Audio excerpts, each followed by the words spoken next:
Chapter 14 Economic Activities Around Us, Short Question Answers from Grade 6, Subject Social Science. The big questions. Question 1.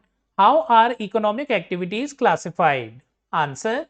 Economic activities are classified into three economic sectors based on the type of work people do. These sectors are: first, primary sector, activities that use natural resources directly; second, secondary sector, activities that process raw materials into finished goods; third, tertiary sectors, activities that provide services that support other sectors. Question 2. What differentiates these activities to be grouped into sectors? Answer. These activities are grouped into sectors based on their nature of work. If the activity depends directly on nature, it belongs to the primary sector. If the activity processes raw materials into new products, it belongs to the secondary sector. If the activity provides services such as transport, banking, teaching, or healthcare, it belongs to the tertiary sector. So, the type of work done in each activity helps us classify it into a particular sector. Question 3. How are the three sectors interconnected? Answer. The three sectors depend on each other for their work. The primary sector provides raw materials like milk, crops, wood. The secondary sector uses these raw materials to make goods like butter, clothes, paper.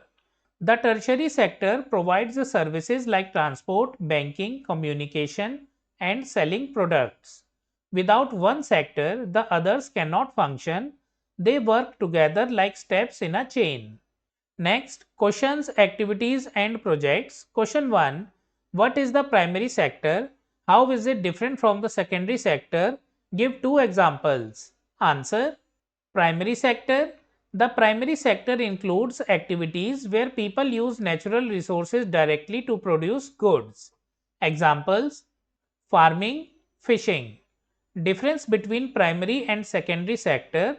Primary sector uses natural resources directly. Secondary sector uses raw materials from the primary sector. Primary sector produces natural goods. Secondary sector processes raw materials into finished goods. Primary sector example growing wheat. Secondary sector example making flour from wheat. So, the primary sector extracts resources while the secondary sector processes them. Question 2. How does the secondary sector depend on the tertiary sector? Illustrate with a few examples. Answer.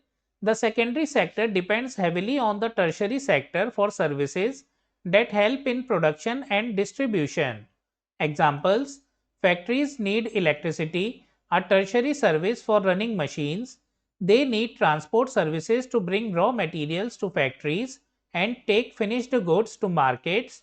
They rely on banks for loans and financial services.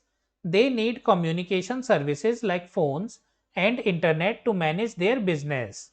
Without these services, manufacturing and construction activities cannot run smoothly. Question 3. Give an example of interdependence between primary, secondary, and tertiary sectors. Show it using a flow diagram. Answer. Example: milk to butter, Amul Dairy Cooperative.